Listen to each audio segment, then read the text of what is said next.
So I came to Medjugorje for the first time in 2019.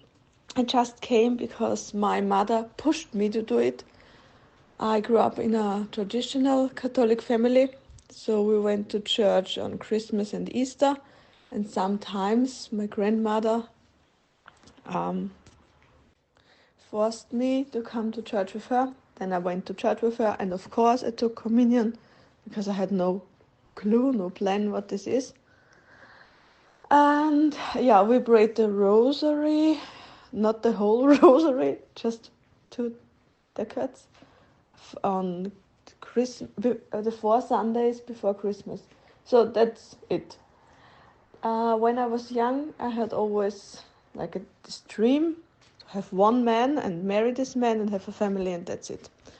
Then I had my first boyfriend with 14 or 15, and then he hurt me, he slapped me, and then I thought, okay, never again with me.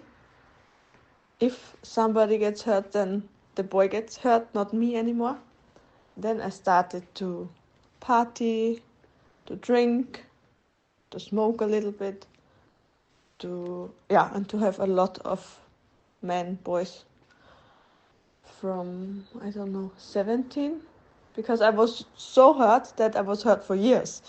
Then I started to revenge when I was 17 until I was 21.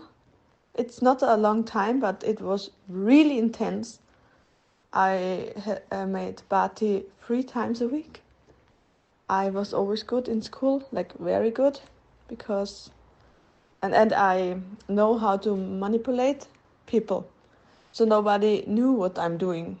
I had 1 man, 2 men at the same time, 2, 3 men, and always back in my, how is it called?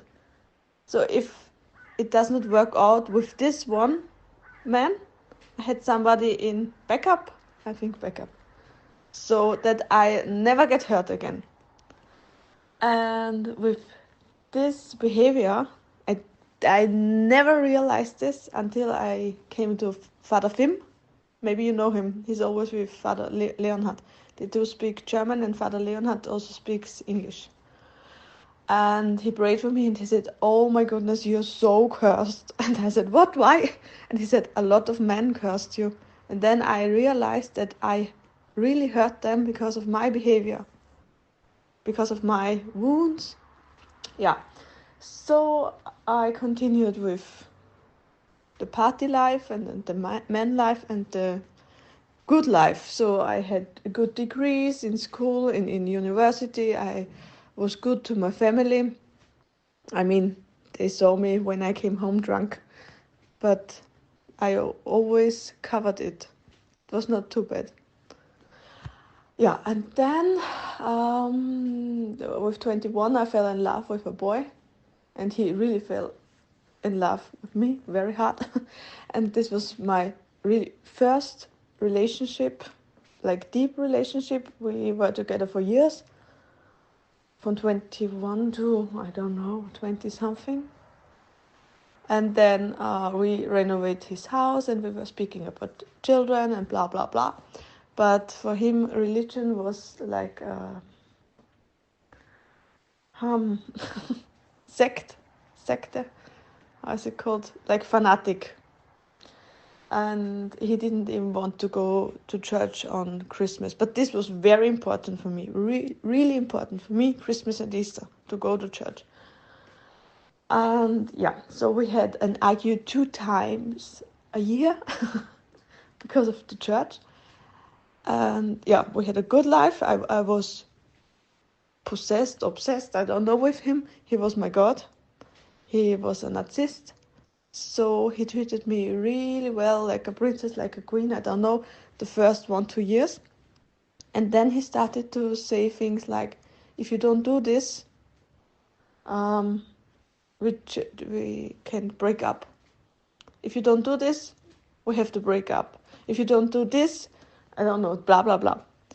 So I was like a doll, good looking, very sportive, very thin, very good looking. Yeah, marionette for him, because he was also very charming, very nice, very handsome, very clever. Oh my goodness, very intelligent and very manipulative, very hurt, but I couldn't see these sides of him. I just saw, oh my god. Yeah. And then it went bad and bad. My grandfather had a lot of different illnesses.